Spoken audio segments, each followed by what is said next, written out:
Good morning students. आज मैं गोलीय दर्पण में जो अगला टॉपिक है किरण आरेख, जो कि प्रतिबिंब बनाने में यानी कि वस्तु कहाँ रखेंगे और उसका प्रतिबिंब कहाँ बनेगा, उसमें जब तक आप किरण आरेख का जानकारी आपके पास नहीं है तब तक आप वो समझ नहीं पाएंगे। तो पहला जो आज मेरा टॉपिक है वो है किरण आरेख, उसके बारे में समझते हैं, फिर आगे बढ़ेंगे। तो किरण आरेख यानी कि ये किरण का जो आरेख है उसके बारे में पढ़ रहे हैं। तो पहला कंडीशन है गोलीय दर्पण में, जब प्रकाश की किरण प्रधान अक्ष के समांतर आती है तो दर्पण से परावर्तन के बाद पहला कंडीशन है अवतल दर्पण में फोकस जाती है। देखिए, प्रधान अक्ष के समांतर प्रकाश की किरण आई और दर्पण से टकराई, उसके बाद ये जो बिंदु है फोकस इससे जा रही है। तो आपको याद रखनी है कि जब प्रधान अक्ष के समांतर प्रकाश की किरण आती है तो दर्पण से टकराने के बाद फोकस से जाती है। फिर है इसी में उत्तल दर्पण के बारे में, ये उत्तल दर्पण में फोकस से आती हुई प्रतीत होती है। जैसे आप समझिए, ये प्रधान अक्ष के समांतर प्रकाश की किरण आई, दर्पण पे आई, उसका तो अंदर से पेंट कर दी इसको, तो इधर फोकस है, इधर वक्ता केंद्र है। तो ये तो जब पेंट किया हुआ है, रास्ता बंद है, तो इधर तो प्रकाश किरण जा नहीं सकती। तो ये होगा क्या, इसी कंडीशन का पालन करेगा कि प्रधान अक्ष के समांतर प्रकाश की किरण आई, दर्पण से टकराई, लग रहा है कि फोकस से ही ये आ रही है। इधर से अगर देखा जाती है इधर से आती हुई प्रतीत होती, तो लिखे हैं उत्तल दर्पण में फोकस से आती हुई प्रतीत होती है। ये कंडीशन आपको याद रखनी है। फिर अगला कंडीशन है जब प्रकाश की किरण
अब क्या होगा, ये तो प्रधान अक्ष के समांतर आया था तो फोकस से गया।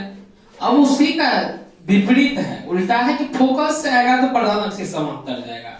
यानी कि प्रधान अक्ष के समांतर आया तो फोकस से गया, अब फोकस से आएगा तो प्रधान अक्ष के समांतर जाएगा। ये फोकस से आया प्रकाश की किरण, दर्पण से टकराने के बाद ये क्या होगा, प्रधान अक्ष के समांतर जा रहा है।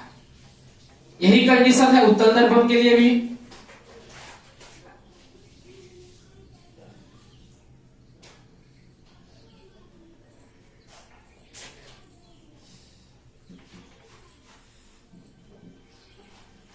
इसमें भी प्रधान अक्ष के समांतर आएगा।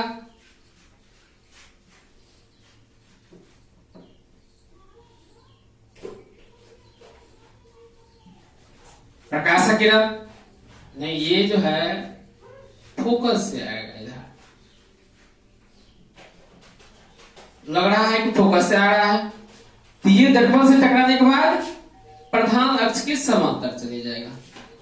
इसमें दोनों कंडीशन जो है, दोनों दर्पण में सेम ही कंडीशन है। ये फोकस से आती हुई प्रतीत हो रही है, आ ही रही है, समझिए इधर तो नहीं आ सकती है कभी भी क्योंकि इधर का रास्ता बंद है।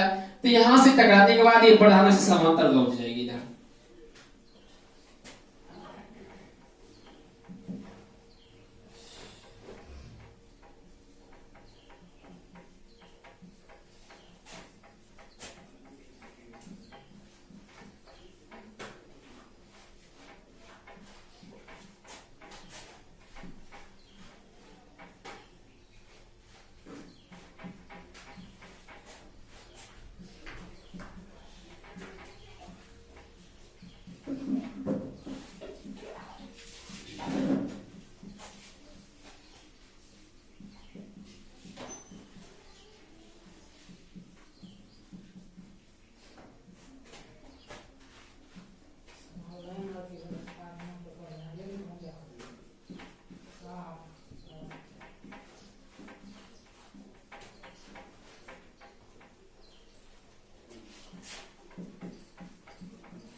जब प्रकाश की किरण वक्रता केंद्र C से आती है तो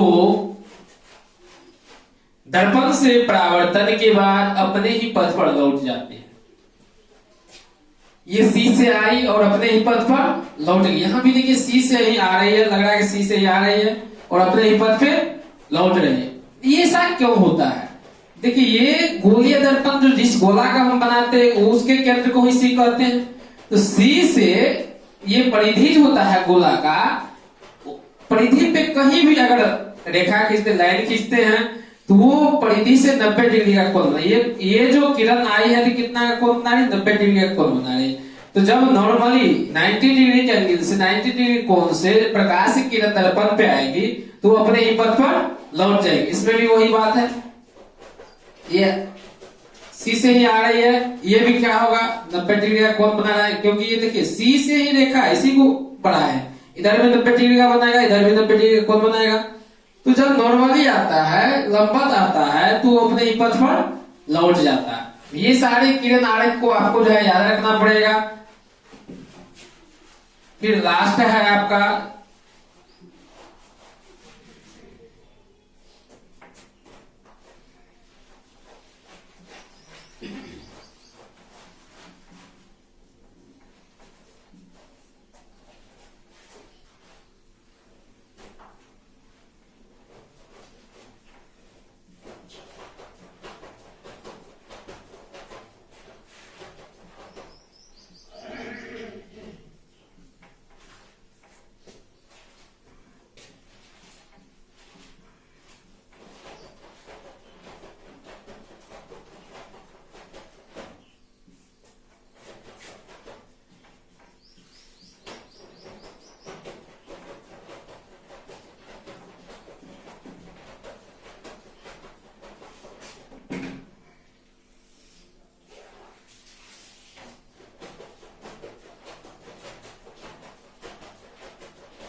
जब प्रकाश की किरण ध्रुव पर आता है, ये देखिए ध्रुव भी है, यहाँ है, ये भी ध्रुव है, ध्रुव पे आ रही है तो परावर्तन के नियम का पालन करते हुए जाता है। परावर्तन का नियम क्या है कि आपतित किरण, ये परावर्तित किरण और ये अभिलंब C से परिधि पे कहीं भी अगर लाइन खींचते तो वो लंब होता है। तो ये आपतित किरण, परावर्तित किरण और अभिलंब तीनों एक ही तल में है। और दूसरा जो कंडीशन है कि ये जो आपतित किरण अभिलंब के साथ कोण बना रही है, इस कोण को हम आपतन कोण कहेंगे।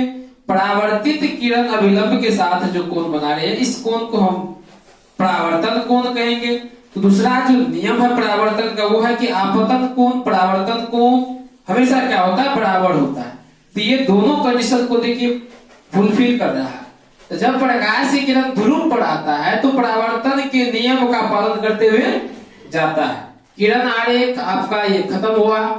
आगे फिर जो है पढ़ेंगे गोलीय दर्पण में एक एक करके, पहले अवतल दर्पण फिर उत्तल दर्पण में कहां पे किसी वस्तु को रखेंगे तो उसका प्रतिबिंब कहां बनेगा।